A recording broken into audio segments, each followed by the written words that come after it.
I have sentenced armed robbers, corrupt businessmen, violent criminals, and people so dangerous that even deputies refused to turn their backs on them. But the case I'm about to tell you about didn't begin with violence. It began with a wedding invitation, or more accurately, 2 missing names on a wedding invitation, and believe me, after 23 years on the bench, I thought nothing about family greed could surprise me anymore. Then Daniel Whitman walked into my courtroom smiling. That smile still bothers me to this day, because 3 hours later, his own mother would break down sobbing in front of a packed courtroom, and a recording would expose a level of manipulation so cold that even the jury struggled to look at him afterward. I remember that morning clearly. Rain against the courthouse windows, half-full gallery, routine civil hearing schedule. At first glance, the file looked ordinary. Elderly parents suing their son over money connected to a wedding. I almost expected another emotional family argument about loans, promises, and hurt feelings. But the moment Harold and Eleanor Whitman entered my courtroom, something felt wrong. Harold was 71 years old, dressed in an old Navy suit that had clearly been tailored decades earlier. His hands trembled while holding a worn folder against his chest.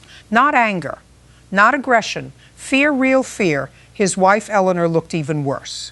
Small frame, nervous posture, eyes swollen as if she hadn't slept properly in weeks. She avoided looking toward the defense table entirely. That immediately caught my attention, because sitting across from them was their son, Daniel Whitman, 34 years old, perfectly styled hair, expensive charcoal suit, luxury watch, relaxed posture, completely emotionless, and smiling. Now people misunderstand courtroom psychology all the time. They assume emotional people are truthful, and calm people are innocent. In reality, the opposite can sometimes be true. The most manipulative individuals I've ever encountered usually appear controlled under pressure. Daniel looked controlled, too controlled. He sat there like this hearing was wasting his time. And the strangest part? He never once looked at his parents, not once. Innocent people usually seek connection during conflict. I've said that many times from the bench. Even guilty people often search for sympathy. Daniel avoided eye contact entirely. That told me more than his words ever could. I opened the file and reviewed the allegations carefully while the courtroom settled into silence. According to Harold and Eleanor, they had spent nearly $48,000 supporting their son over 3 years. Wedding venue deposits, luxury catering, condo payments, temporary emergencies. Daniel allegedly promised repeatedly that he would repay every dollar once his investment business stabilized. Instead, 6 weeks before the wedding, he removed his parents from the guest list after demanding even more money, and when they refused, he threatened them. Now, family disputes become ugly all the time. Money exposes hidden personalities faster than almost anything else. But one sentence from Eleanor's written testimony stayed in my mind immediately. He told us poor people embarrass him. I remember slowly lowering the document and looking directly at Daniel, still smiling, still calm. That was the moment I realized this case might be far darker than simple greed. Fade him. I asked Harold to explain what happened in his own words. The old man stood carefully, gripping the edge of the plaintiff's table for balance. His voice cracked almost immediately. Your Honor, we sold my wife's wedding ring. Complete silence. Even the gallery stopped moving. Harold swallowed hard before continuing. Daniel said the wedding had to look successful. He said Olivia's family expected something elegant. He promised he'd pay us back. Olivia, the fiancée, at that point, she hadn't appeared in court yet, but her name would soon become the center of everything. Eleanor quietly wiped tears from her face while Harold continued explaining how they drained retirement savings to help their son start his future. I watched Daniel carefully during all of this. Nothing. No guilt, no sadness, no discomfort. That disturbed me more than anger would have. Then I asked the question that changed the atmosphere of the courtroom. Mr. Whitman, I said, Did your parents provide you with nearly $50,000? Daniel adjusted his cuff calmly. Yes, Your Honor. Did you repay them? No. Did you intend to? Yes. Then why are we here? That's when Daniel finally looked toward his parents, and I will never forget Eleanor's reaction. She flinched, not emotionally, physically, like she was afraid of him. Now listen carefully, because this matters. Parents become disappointed in children all the time, but when elderly parents become afraid of their own son, something deeper is usually happening beneath the surface. Daniel leaned back calmly. Because they became emotionally manipulative after I established boundaries. The courtroom shifted uncomfortably. You could feel it instantly. I've seen manipulative defendants use therapy language before. Words like boundaries, toxicity, and emotional abuse can be weaponized to disguise cruelty. Daniel sounded rehearsed, polished, strategic. Then the plaintiff's attorney introduced text message evidence. The screen behind me lit up, and suddenly the room became very quiet. One message from Daniel read, "If you can't contribute financially, don't come pretending to support me." Another appeared seconds later. "Olivia's family already thinks you look poor." I heard someone in the gallery whisper, "Wow." Eleanor lowered her head immediately. Harold looked completely broken, but Daniel, still calm. That was the moment I began studying him differently. Because manipulative personalities often reveal themselves through emotional imbalance. When everyone else feels pain, they feel inconvenience. And Daniel Whitman looked inconvenienced. Then came the wedding incident itself. According to Harold, Daniel personally called them 6 weeks before the ceremony and demanded another $12,000. When they refused, he removed them from the wedding entirely. No invitation. No ceremony access. Nothing. I asked Daniel directly if this was true. Yes. You excluded your parents from your wedding because they refused additional money. They created unnecessary stress. The courtroom was silent again. Even the bailiff glanced toward me. Years on the bench teach you how to read rooms. Jurors don't need instructions to recognize cruelty. Human beings instinctively react when something feels morally wrong.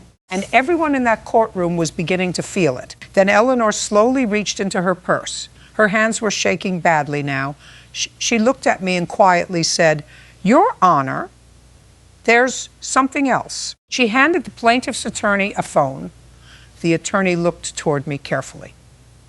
"We would like to submit a voicemail left by the defendant 3 days before the wedding." Daniel's confidence shifted for the first time. Only slightly, but I noticed it. Experienced judges notice tiny things. His jaw tightened, just briefly, and in that moment, A.B. knew the recording mattered. The audio technician connected the phone to the courtroom system. Then the voicemail began playing through the speakers. At first, Daniel's voice sounded calm, controlled. But 10 seconds later, the entire courtroom froze because the man speaking on that recording sounded completely different from the polished son sitting in front of me.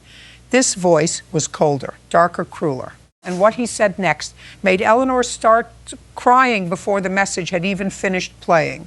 The moment Daniel's voice echoed through my courtroom speakers, I felt the entire atmosphere change, not gradually. Instantly. You could hear it in the silence. People stopped shifting in their seats. Even the court reporter paused for half a second before continuing to type. Because the voice on that recording wasn't the polished businessman sitting calmly at the defense table. This version of Daniel Whitman sounded different. Colder, controlled in a way that felt dangerous. You both need to understand something, the voicemail said. Olivia's family is important. They have connections. They have status. I'm not letting 2 broke old people ruin my future. Eleanor covered her mouth immediately. Harold stared at the floor. But Daniel? He kept his eyes forward, no reaction. That disturbed me more than the recording itself.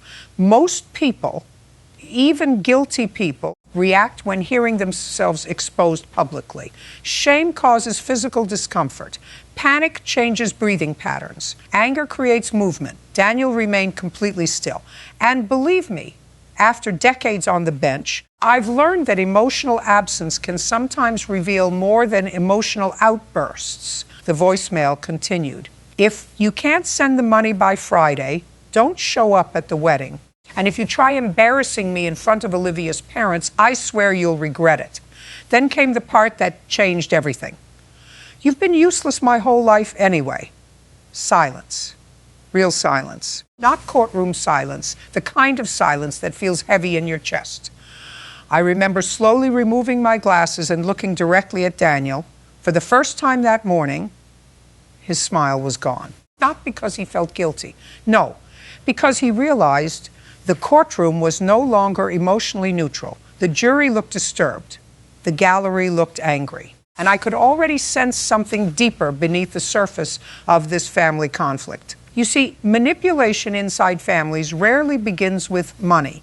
Money is usually the symptom, control is the disease. I've seen this pattern before. Certain individuals slowly reshape entire families around themselves. Parents become afraid to say no. Boundaries disappear. Emotional blackmail becomes normal. And the longer it continues, the harder it becomes for victims to recognize they're being abused. That's what I began suspecting while watching Harold and Eleanor, especially Eleanor. She looked terrified of upsetting her son even after everything he'd done. That reaction fascinated me psychologically. Trauma inside families often creates loyalty toward the very person causing the pain. I asked Daniel a direct question. Did you threaten your parents? No, Your Honor. I leaned forward slightly. Then what exactly would they regret? Daniel paused, tiny pause. But it mattered. I meant emotionally regret. That answer was calculated. Too calculated. The prosecutor noticed it too. You could see her studying him carefully now. And then she introduced the financial records. That's when the case became far more disturbing, because the money Daniel took from his parents wasn't being used the way he claimed. Not even close. The courtroom screens displayed bank statements, transaction histories, and credit card records connected to Daniel's accounts over the previous 18 months, luxury hotel bookings, star clothing purchases, high-end restaurants, a $9,000 watch purchase, private club memberships. Meanwhile, Harold and Eleanor had reportedly postponed medical procedures because they couldn't afford them. I watched Eleanor's expression carefully during this part, and I noticed something heartbreaking. She wasn't angry. She looked ashamed, as if she blamed herself for believing him. In my years as a judge, I told the courtroom, financial exploitation within families is one of the most emotionally destructive forms of manipulation because victims often convince themselves they are helping someone they love. Daniel finally showed irritation, not remorse, irritation. He adjusted his tie sharply. My parents offered support willingly. The prosecutor responded immediately. Did they willingly sell jewelry and retirement assets because they feared losing their relationship with you? Daniel didn't answer. Another silence, another pattern. Manipulative personalities often avoid emotional accountability by reframing coercion as choice. Technically, nobody forced Harold and Eleanor to send money, but psychologically, that was becoming a very different question. Then something unexpected happened.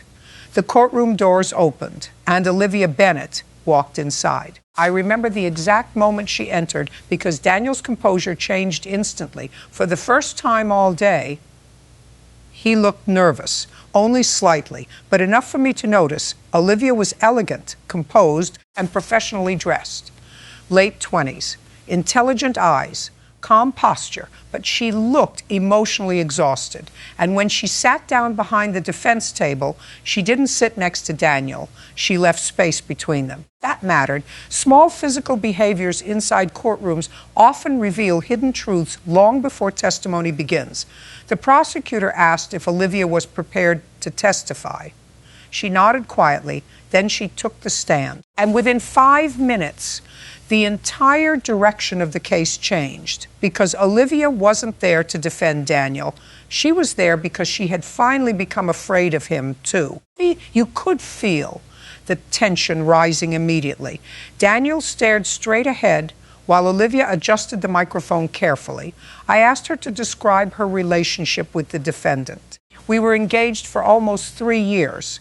Were you aware of the financial support his parents provided? Yes. Did you encourage him to request money from them? No. Her answer came quickly, honestly. People underestimate how visible truthfulness becomes after years of watching testimony. Genuine responses often arrive naturally. Lies usually arrive decorated. Olivia sounded emotionally drained, but truthful. Then the prosecutor asked the question that changed my understanding of the entire case. Miss Bennett? Why did you cancel the wedding? Daniel's head turned immediately toward her. And for the first time all day, Abby saw fear in his eyes. Real fear. Olivia took a breath slowly. Then she looked directly at me. Because I found out what he was doing to them. The courtroom became completely still again. I noticed Harold looking confused. Eleanor began quietly crying before Olivia even continued. And Daniel? He looked furious now. Not emotional, not heartbroken, furious. There's a difference. Heartbroken people collapse inward. Controlling people become angry when they lose control. Olivia continued speaking softly. At first, Daniel told me his parents were irresponsible with money. He said they were emotionally unstable and constantly begged him for help. Classic manipulation. Isolate the victims to steal their credibility, control the narrative. I had seen this strategy many times before. But then Olivia said something that made even me struggle to remain emotionally detached. One night, she said quietly, I heard him practicing conversations before calling them. The prosecutor leaned forward. What do you mean practicing? Olivia swallowed hard. He rehearsed ways to make them feel guilty. The gallery erupted into whispers instantly. I hit the gavel once. But internally, my instincts were already screaming because manipulative individuals often script emotional interactions strategically. They study weaknesses. They test reactions. They learn which fears create compliance. Daniel Whitman suddenly looked far more dangerous to me than he had an hour earlier. Then Olivia revealed the detail that truly disturbed me. He used to say elderly people are easy to control because they're afraid of being abandoned. I will never forget the silence after that sentence. Harold looked physically sick. Eleanor started crying openly now. And Daniel slowly leaned toward his attorney and whispered something aggressively. At that moment, Abby realized this case was no longer just about stolen money or a canceled wedding. This was psychological abuse, calculated abuse. And deep down, Abby was beginning to suspect something even darker was still hidden beneath the surface.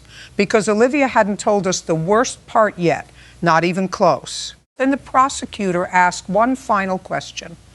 Miss Bennett, what exactly did you discover 3 days before the wedding?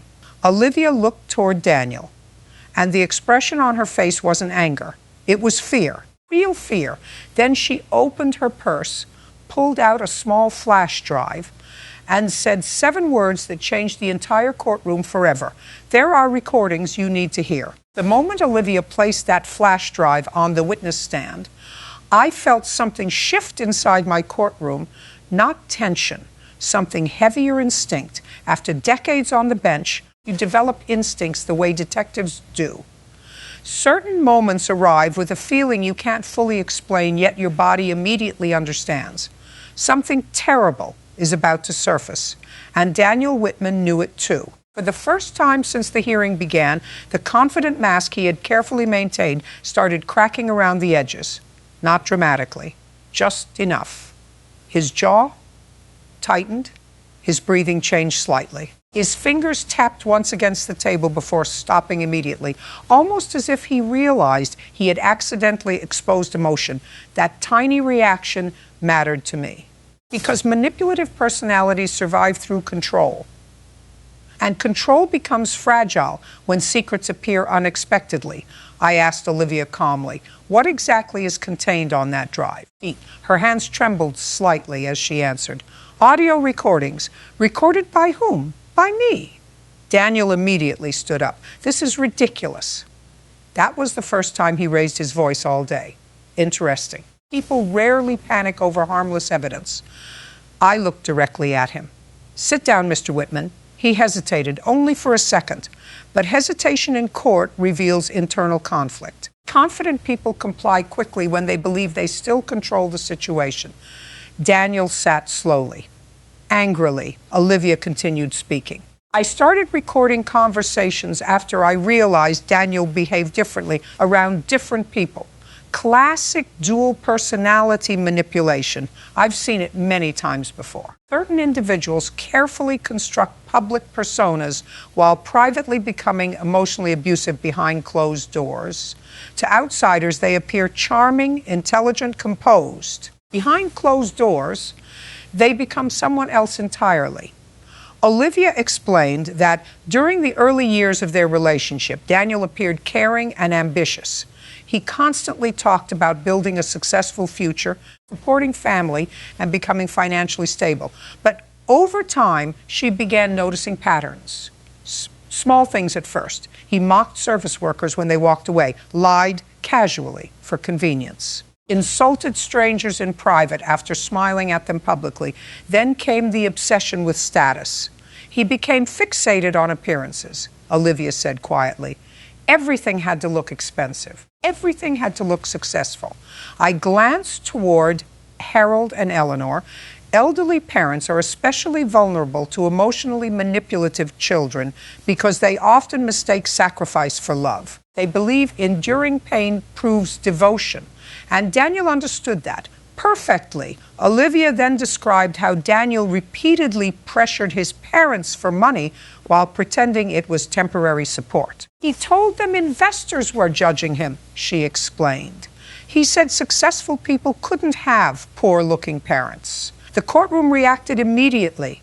Whispers, disgusted expressions. Even the bailiff looked disturbed now, but what struck me most was Eleanor. She wasn't angry hearing this. She looked guilty, as though she still wanted to defend her son despite everything being exposed. That is what long-term emotional manipulation does to people. It confuses love with obedience.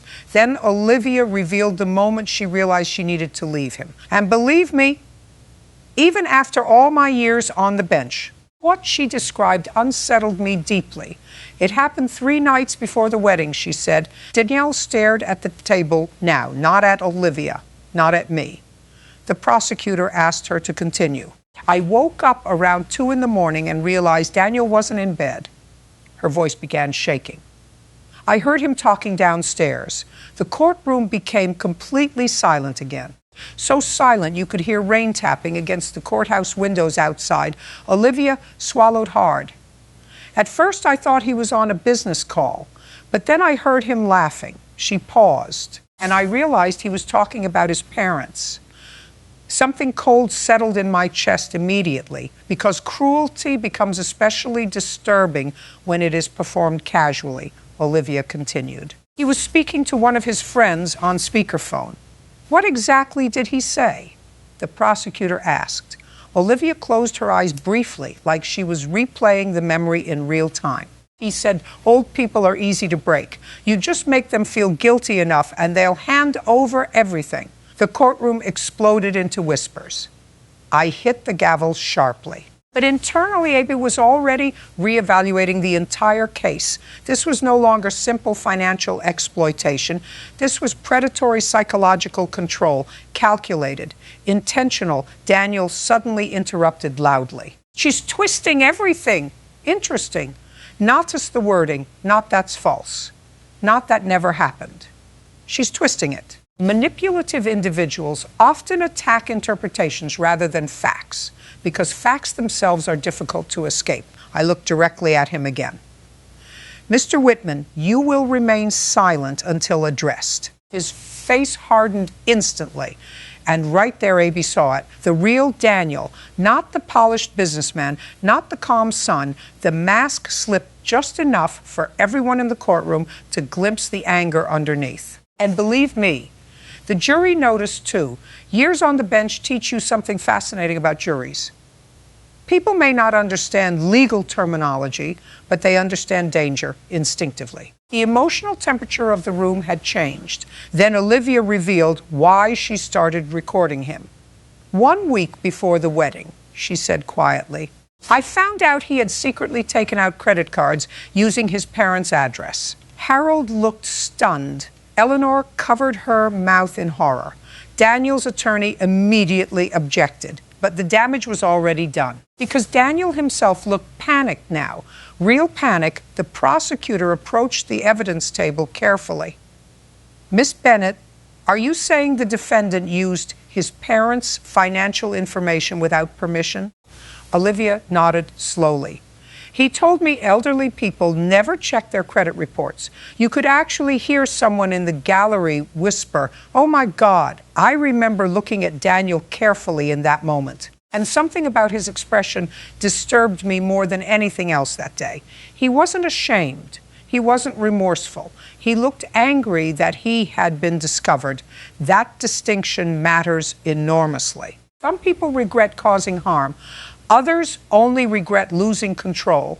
Then came the recordings. The prosecutor inserted the flash drive into the courtroom system. I warned the gallery to remain silent regardless of content. And then the first recording began as at first only background noise, footsteps, glass clinking softly, then Daniel's voice cold, calm, mocking. Keith, you have to train people emotionally, he said casually, especially parents. I felt the courtroom freeze around me. Daniel continued speaking on the recording like a man explaining business strategy. You reward them when they obey, punish them when they resist. Eventually, they become terrified of disappointing you. Eleanor began sobbing quietly. Harold looked completely broken now. But the worst part hadn't arrived yet, not even close. The recording continued. His friend laughed nervously and asked, "What if they stop giving you money?" Daniel answered immediately, "They won't. My mother would rather starve than think I hate her." I will never forget that sentence for the rest of my career, because at that exact moment, Eleanor collapsed emotionally, not dramatically, not theatrically. She simply lowered her head into her hands and broke apart. And for the first time all day, Daniel finally looked at her, not with guilt, not with sadness, with annoyance. That's when I realized something terrifying. This man did not see his parents as human beings. He saw them as emotional resources, tools, assets. And suddenly the entire courtroom understood it too. Then the second recording started playing. And what happened next would completely destroy Daniel Whitman's life, because hidden inside that audio file was a conversation nobody in that courtroom was prepared to hear, especially me. The second recording began with static low humming, movement in the background. Then a door closed. I remember leaning slightly forward in my chair without even realizing it. The entire courtroom had become emotionally locked into the case by that point. Nobody moved, nobody whispered, because everyone sensed the same thing. Something horrifying was about to surface. Then Daniel's voice appeared again, calm, controlled, almost amused. "You know what the funny part is," he said on the recording. "They actually believe I love them equally." Oh. A male voice laughed quietly in the background. I looked toward Harold and Eleanor. Eleanor was already crying silently before the recording even continued. That reaction told me something important psychologically. Victims of long-term emotional abuse often recognize hidden truths before they are spoken aloud. Their bodies anticipate pain because they've experienced patterns repeatedly. Then Daniel continued. "My father's easier to manipulate financially, but my mother," he paused. "My mother's useful emotionally." I heard audible gasps inside the gallery. The prosecutor slowly lowered her pen. Even Daniel's own attorney looked uncomfortable now. But the recording kept going. "She's terrified of abandonment," Daniel said casually. That's why she always pays. And then came the sentence that changed the entire case forever. If I really wanted to, I could probably convince her to sign the house over too. Complete silence, the kind of silence that doesn't feel normal anymore. I remember staring directly at Daniel while the recording played, and for the first time during the hearing, he looked genuinely worried, not emotional, worried, because manipulative individuals fear exposure more than consequences. Their entire power depends on controlling perception, and the perception inside my courtroom was collapsing around him. Then Olivia's voice appeared faintly on the recording, not speaking to Daniel, whispering, almost like she was hiding nearby while secretly recording. I couldn't believe what I was hearing, she later testified. And honestly, neither could I. The recording continued. Daniel's friend asked him something quietly. Does Olivia know any of this? Daniel laughed. I will never forget that laugh. Cold, arrogant, detached. No, he said. Olivia still thinks I'm the victim. That sentence hit the courtroom differently because up until then, people believed the manipulation was focused only on his parents. But suddenly another possibility appeared. Daniel wasn't just exploiting elderly parents. He was constructing false realities for everyone around him. That's when my instincts truly changed. I've presided over narcissistic personalities before.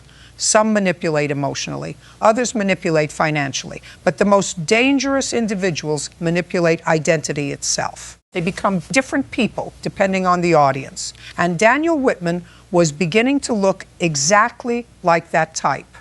Then came the final section of the recording. The part that made even me struggle to remain emotionally neutral from the bench. His friend asked one final question. What happens if they stop obeying? Then they lose access instantly. Then they lose access to me. The cruelty of that sentence wasn't loud. That's what made it disturbing. No yelling, no rage. Just cold calculation, as though parental love was a privilege he distributed strategically. Eleanor completely broke down, crying at that point. Harold wrapped his arm around her carefully. But I noticed something devastating. Even while sobbing, she kept glancing toward Daniel, almost hoping he would deny it. Apologize shows humanity. But Daniel sat there expressionless. And believe me, after 23 years on the bench, I've learned something terrifying about certain people. When exposure arrives, most human beings instinctively seek forgiveness, but emotionally predatory individuals often become angry instead. That's exactly what happened next. Daniel suddenly stood up. This is insane! His voice echoed sharply through the courtroom. Finally, the mask was slipping completely. You're all acting like I committed a crime because I was successful. Interesting. Notice how quickly manipulative personalities redefine themselves as victims when accountability appears. I looked directly at him. No one is attacking your success, Mr. Whitman. Yes, they are, he snapped. My parents were failures their entire lives. I was the only one trying to build something respectable. The courtroom erupted. Whispers, disbelief, shock.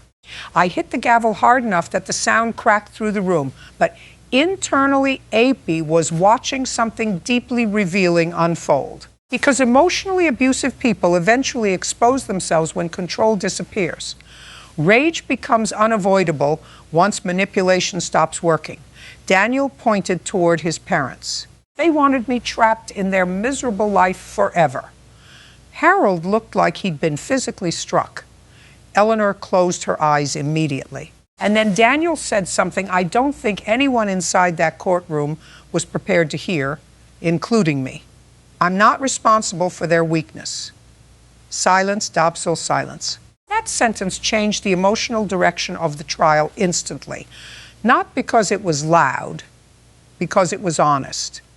For the first time all day, Daniel Whitman stopped pretending. And the real person underneath finally stepped into the open. I remember removing my glasses slowly and studying him carefully. Years on the bench teach you how to recognize certain psychological fractures in people. Sometimes you can see the exact moment someone reveals how they truly view humanity. Daniel didn't see vulnerability as human. He saw it as weakness, something to exploit, something beneath him. Then Olivia quietly spoke from the witness stand again, and what she revealed next sent chills through the entire courtroom. "There's something else," she said softly. Daniel turned toward her immediately. Real fear appeared in his eyes this time, not irritation. Fear. Olivia looked directly at me. 3 days before the wedding, Daniel asked me to sign something. The prosecutor leaned forward. "What kind of document?" Olivia swallowed hard. "A power of attorney form." The courtroom exploded into shocked whispers instantly. Even I felt my stomach tighten, because suddenly everything connected: the financial manipulation, the emotional control, the isolation tactics, the pressure. This wasn't random greed anymore. This was escalation. Calculated escalation. I asked Olivia carefully, "Did the defendant explain why he wanted this document signed?"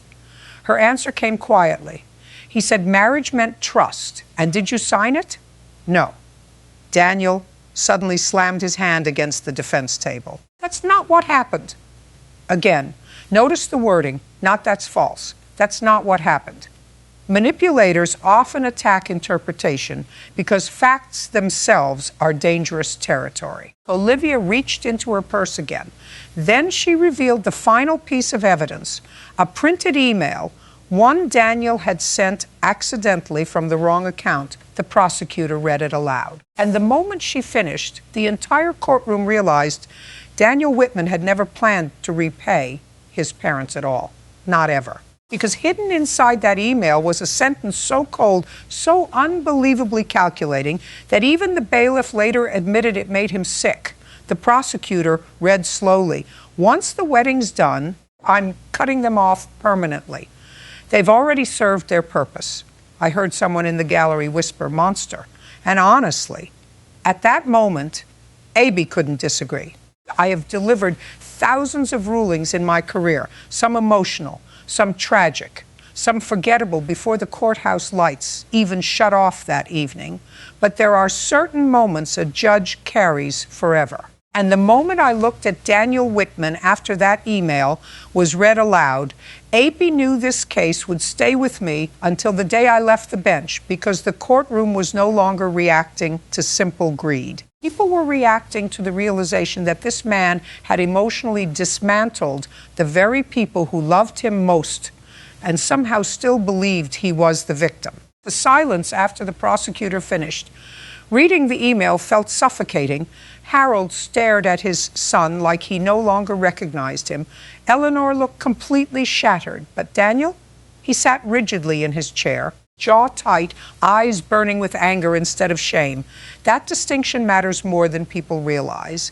Guilt seeks escape, pride seeks revenge, and Daniel Whitman still looked proud. I remember folding my hands slowly and speaking carefully. "Mr. Whitman," I said, "do you deny writing this email?"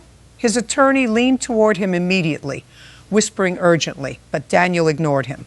"No." The courtroom shifted again, because for the first time all day, he stopped pretending. I asked the next question quietly. "Did your parents serve their purpose?" Daniel exhaled sharply through his nose. And then he made the biggest mistake of his life. Yes, you could actually hear people react in the gallery.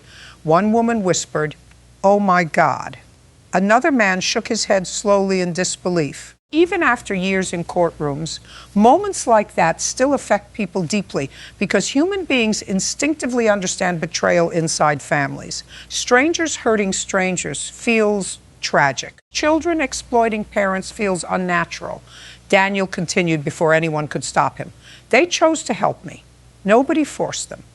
Again, the language of emotional predators: reduce love to transaction, reduce sacrifice to choice, roll morality entirely. I leaned forward slightly.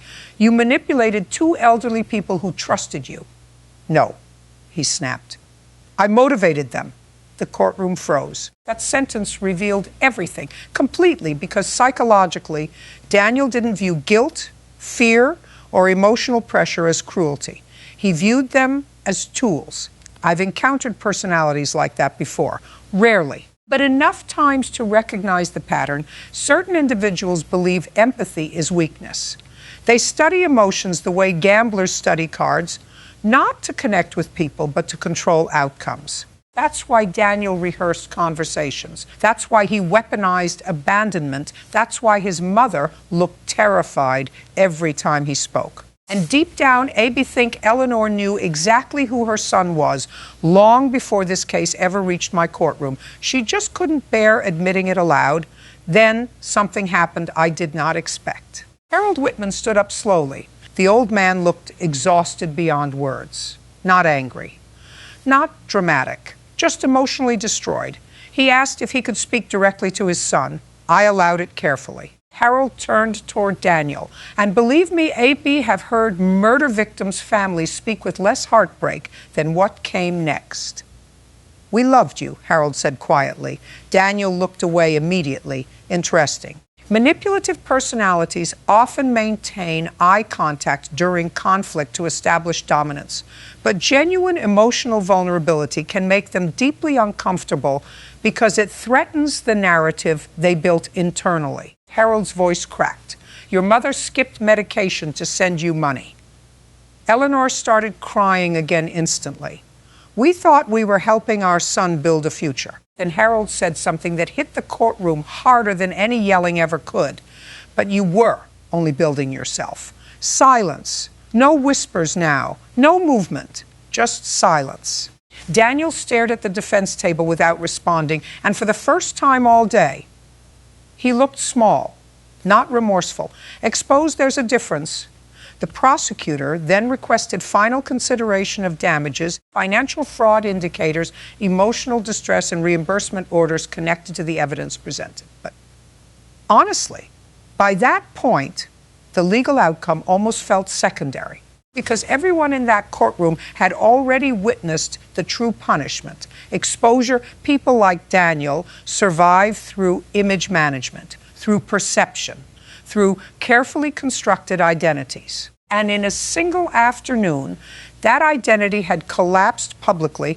Then came the moment I will never forget for the rest of my judicial career. Eleanor stood unexpectedly. Her hands were trembling badly now. I asked if she needed a moment, but she shook her head. Then she looked directly at her son, not at me, not at the attorneys, at Daniel, and she asked him one question. Just one. When did you stop loving us? I have seen hardened prosecutors lower their eyes during painful testimony before. That happened in my courtroom right then, because no legal argument can protect a person from a question like that. Daniel opened his mouth slightly, then stopped. For the first time since the hearing began, he had no strategy, no manipulation, no polished response, just silence. And honestly, that silence answered her question better than words ever could. Eleanor slowly sat back down, crying quietly into Harold's shoulder. I looked toward Daniel one final time before delivering my ruling. And what disturbed me most wasn't his anger, it wasn't his manipulation, it wasn't even the financial exploitation, it was the emotional emptiness. Years on the bench teach you something uncomfortable about human nature. Some people hurt others accidentally, some hurt others selfishly, but a very small number learn to treat human beings like emotional property. That's what Daniel Whitman had done. He turned love into leverage. Then I delivered the ruling, full financial repayment, additional penalties connected to fraudulent financial conduct uncovered during testimony. Immediate investigation referral regarding misuse of addresses and financial documentation.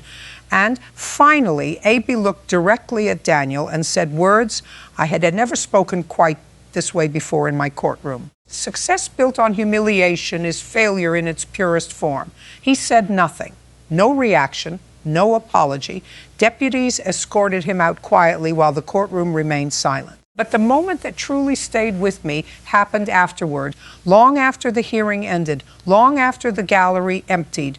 I saw Harold helping Eleanor put her coat on near the courthouse exit, slowly, carefully. still protecting each other after everything they had endured. And I remember thinking something that has haunted me ever since. The cruelest people in this world are not always strangers. Sometimes they are the people we spent our entire lives loving the most. That case changed me. Not legally, emotionally, because it reminded me that emotional abuse does not always leave bruises. Sometimes it leaves elderly parents apologizing for being victims. Sometimes it leaves mothers selling wedding rings to buy affection from their own children. And sometimes it leaves a courtroom full of strangers sitting in complete silence while a family finally realizes the truth too late. I have presided over thousands of cases, but I still remember the look on Eleanor Whitman's face when she asked her son if he ever loved her at all. And believe me, some courtroom silences never truly end.